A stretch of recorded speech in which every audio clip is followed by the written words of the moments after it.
Hello বন্ধুরা, welcome to only sports view. তো এই ভিডিওতে কথা বলবো মোহনবাগানকে নিয়ে। তো মোহনবাগানের যে ACL2 এর ম্যাচ ছিল আজকে 30শে সেপ্টেম্বর ইরানের ক্লাব সেফান এসির সঙ্গে। তো সেই ম্যাচটা তো মোহনবাগান খেলতে যায়নি। তো সেখানে মোহনবাগান যেহেতু সেই ম্যাচটা খেলতে যায়নি, তো সেখানে AFC থেকে কী সিদ্ধান্ত নিল এই বিষয় নিয়ে, তো সেটাই তোমাদের এই ভিডিওতে জানাবো। তো তার আগে সবাইকে মহা অষ্টমীর প্রীতি শুভেচ্ছা ও অভিনন্দন। তো ভিডিওটি সবাই শেষ পর্যন্ত দেখতে থাকো, আর চ্যানেলে নতুন হয়ে থাকলে চ্যানেলটি সাবস্ক্রাইব করে পাশে থাকা বেল আইকনটি অন করে পাশে থেকো। তো সেখানে আজকে 30 তারিখ মহা অষ্টমীর দিন ম্যাচ ছিল মোহনবাগানের সেফানের সঙ্গে ইরানের ক্লাব। তো সেখানে মোহনবাগান তো ইরানে ট্র্যাভেল করেইনি। তো এই মোহনবাগান ম্যানেজমেন্টকে নিয়ে বেশি কিছু বলার নেই, এরা সমর্থকদের আবেগ বোঝে না। যেখানে মোহনবাগানের মতো টিম যারা আগের বছর 6 মাস ধরে একভাবে ISL এ নিজেরা লড়ে গেছে এই AFCর স্পটটাকে পাওয়ার জন্য, ডাইরেক্ট স্পটটাকে ISL লিগ শিল্ড জেতার জন্য, তারপরেও তারা এইভাবে AFCতে খেলতে যাচ্ছে না। তো এটা খুবই লজ্জার বিষয়। তো সেখানে এই AFC স্লট পাওয়া যায় না, অনেক কষ্ট করে পাওয়া যায়। তো পাওয়ার পরেও এরা খেলতে যাচ্ছে না।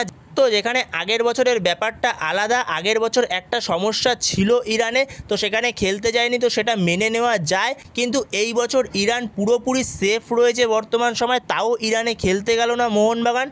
তো সেখানে নয় মানা গেল মোহনবাগানের যে 4 জন বিদেশি ফুটবলার রয়েছে যারা ইরানে যেতে পারছে না, Jamie Maclaren, Jason Cummings, Dimitri Petratos আর টম অ্যালেট, এরা নয় যেতে পারছে না। এছাড়া তো আরও 2 জন বিদেশি ছিল, যেখানে রবসান রবিনোকে নতুন সাইন করানো হয়েছে। এছাড়াও আলবার্তো রড্রিগেজ ছিল, তারাও যেতে পারছে না। কেন? তাদের তো কোনো রকম অসুবিধা হওয়ার কথা না ইরানে যাওয়া নিয়ে, যেখানে অস্ট্রেলিয়ান প্লেয়ারদের হওয়ার কথা রয়েছে, কিন্তু তারা তো স্প্যানিশ প্লেয়ার আর ব্রাজিলিয়ান প্লেয়ার, তো তাদের তো কোনো রকম আশা করি সমস্যা হওয়ার কথা না। তো সেখানে যদি 6টা প্লেয়ারেরও সমস্যা হয়ে থাকে, তো সেক্ষেত্রে ভারতীয় স্কোয়াড নিয়ে তো অন্তত যাওয়া উচিত ছিল ইরানে ম্যাচটা খেলতে। তো সেখানে গিয়ে মোহনবাগান যদি হেরেও আসতো ভারতীয় স্কোয়াড নিয়ে গিয়ে, তাও ঠিক আছে। তো এর আগে যখন Mumbai city FC AFC champions লিগে কোয়ালিফাই করেছিল, তখনও মুম্বাই সিটি এফসির খেলা পড়েছিল ইরানের ক্লাবের সঙ্গে। তো সেখানে তখনও 6 জন বিদেশি যেতে পারেনি মুম্বাই সিটি এফসি, কিন্তু তাও মুম্বাই সিটি এফসি তাদের ভারতীয় স্কোয়াড নিয়ে খেলে এসেছিলো। ম্যাচটা হয়তো 3 গোল খেয়েছিল ঠিক কথা, কিন্তু তাও ম্যাচটা খেলতে গেছিলো। তো এটা সত্যি লজ্জার বিষয় ম্যাচটা না খেলতে যাওয়া মোহনবাগানের জন্য। তো যেখানে মোহনবাগান এই মরশুমে এই ম্যাচটা খেলতে না যাওয়ার জন্য মোহনবাগান সমর্থকদের অনেক অপমান সহ্য করতে হচ্ছে। যেখানে মোহনবাগান সমর্থকদের তো সবারই চেনা এই মেহেদি তাজকে, ইরানের ফুটবল ফেডারেশনের সভাপতি। তো এই মেহেদি তাজ সে আবারও মোহনবাগানকে একটা অপমানজনক কথা বলেছে, যেখানে সে বলেছে আমাদের দেশ এখন বর্তমান সময়ে নিরাপদ এবং মোহনবাগানের জন্য আমার দুঃখ হচ্ছে। এর পাশাপাশি সবথেকে বড় কথাটা যেই কথাটা সে বলেছে, সেখানে সে বলেছে মোহনবাগানের হয়তো আর্থিক সমস্যা রয়েছে, তো সেই কারণে তারা ইরানে আসতে পারেনি। তো এটা মোহনবাগান সমর্থকদের জন্য সত্যি একটা অপমানজনক কথা। যেখানে এর পাশাপাশি সে বলেছে এই দলটাকে বরখাস্ত করা হোক এবং জরিমানা করা হোক। তো সেখানেই আজকে যেই আপডেটটা বেরিয়ে আসছে, মোহনবাগানের নাম অফিসিয়ালি প্রত্যাহার করে নিল ACL2 থেকে AFC।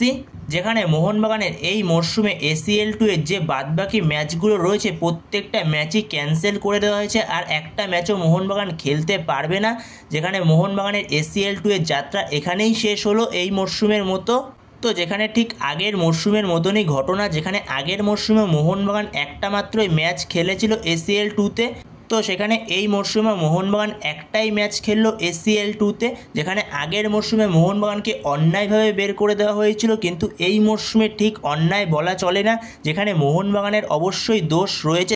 যেখানে বর্তমান সময় ইরানে কোনো সমস্যা না থাকার পরও মোহনবাগান ম্যাচ খেলতে গেল না ইরানে। তো সেখানে মোহনবাগান এটাকে নিয়ে CS-এ গেছে অবশ্যই, কিন্তু কতদূর কি করতে পারবে এই বিষয়ে সন্দেহ রয়েছে। যেখানে মোহনবাগান CS-এর কাছে তো গেছে, বাট CS-এর কাছে গিয়ে তারা ভ্যালিড পয়েন্টটা কি শো করবে যে মোহনবাগানের প্লেয়ার্সরা ভয় পাচ্ছে ইরানে যেতে, তো সেইটা শো করবে। তাহলে দেখতে গেলে তো ইরানের সঙ্গে আরও যে ক্লাবগুলো রয়েছে, আদার্স ক্লাবগুলো, তারাও তো ইরানে খেলতে যাচ্ছে, তো সেই দিকটা তো দেখতে হবে। তো সেই দিক থেকে বিবেচনা করে দেখতে গেলে বাদবাকি ক্লাবগুলো ইরানে খেলতে যাচ্ছে, তো সেখানে মোহনবাগানের জন্য একা AFC কিছুই করবে না। এমনিতেই AFC ইন্ডিয়াকে নিয়ে সেরকম ভাবনা চিন্তা করে না, তারপরে আবার ভেন্যু চেঞ্জ, তো এটা পসিবল না কোনো দিনই। তো সেখানে দেখা যাক পরবর্তী সময় CS-এ গিয়ে কোনো রায় পায় কিনা মোহনবাগান। এছাড়াও মোহনবাগানের জন্য পরবর্তী সময় হয়তো আরও বড় শাস্তি অপেক্ষা করছে, পরবর্তী সময়ে ব্যানও খেতে পারে 1-2 বছরের জন্য, এছাড়া জরিমানা হতে পারে মোহনবাগানের। তো সেখানে দেখা যাক এএফসির থেকে পরবর্তী সময় এই বিষয়ে কী সিদ্ধান্ত আসে। তো পরবর্তী সময়ে কোনো আপডেট পেলে এই বিষয়ে অবশ্যই তোমাদের সাথে তখন শেয়ার করে দেবো।